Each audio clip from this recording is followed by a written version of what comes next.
There's a certain kind of heartbreak that feels almost embarrassing to admit, the kind that hurts so quietly and so deeply that you don't even know how to explain it to anyone. Because how do you tell people you still miss someone who broke you? How do you confess that the person who caused your pain is the same person your heart still reaches for in the dark? How do you admit that you're grieving someone who probably sleeps just fine without you? I know that feeling better than I ever wanted to.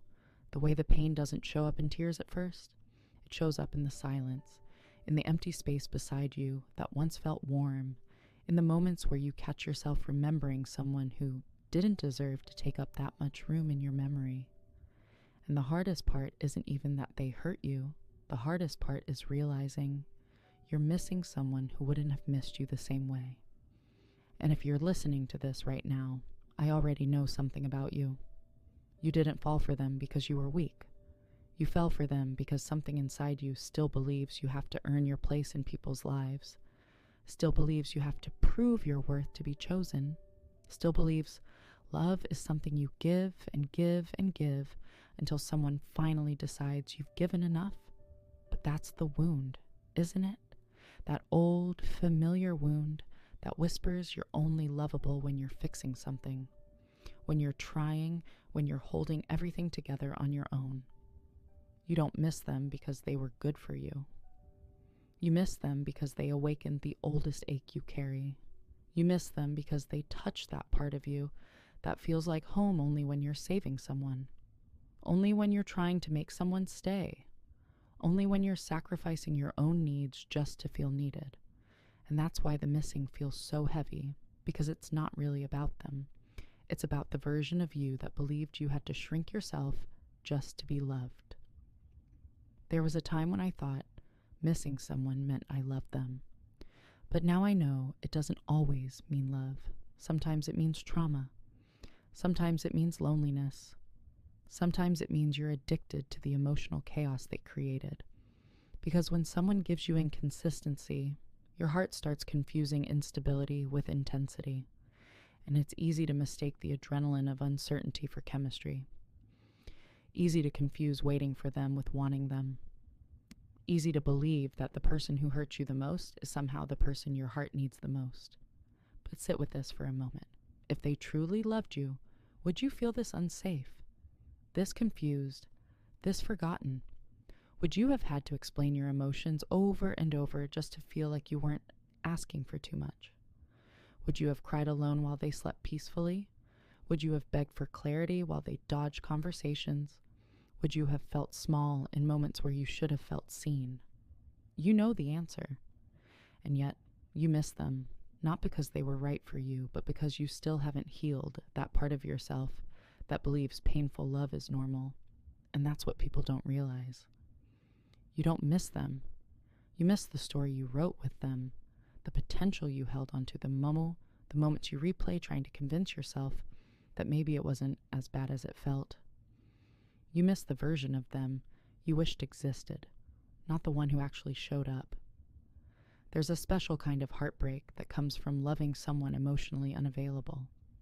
It's the heartbreak of being close to someone who never fully lets you in. The heartbreak of giving everything while receiving almost nothing. The heartbreak of hoping they'll become someone they've never shown any real desire to be.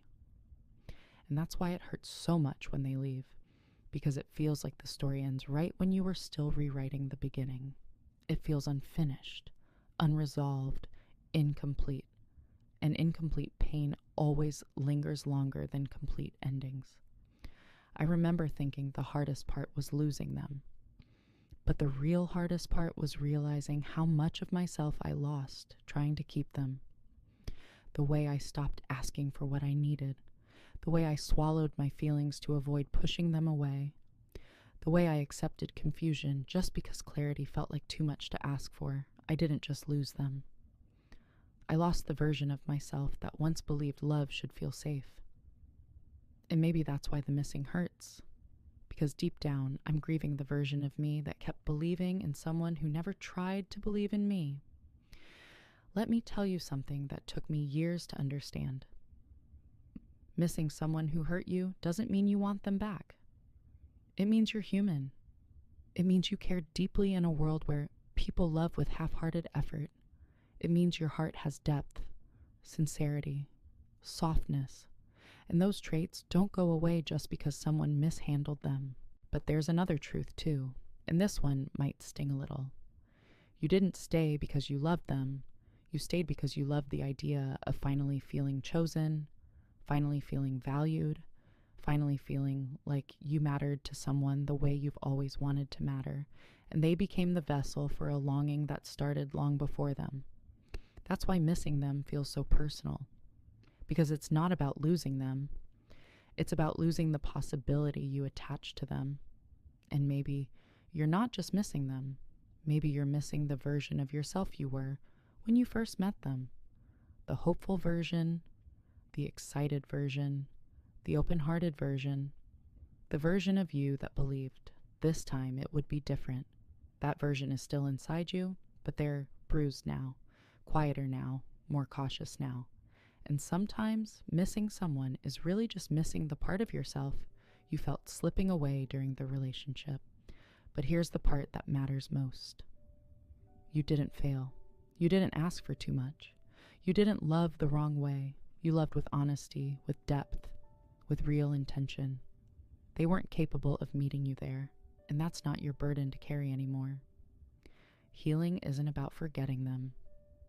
Healing is about remembering yourself.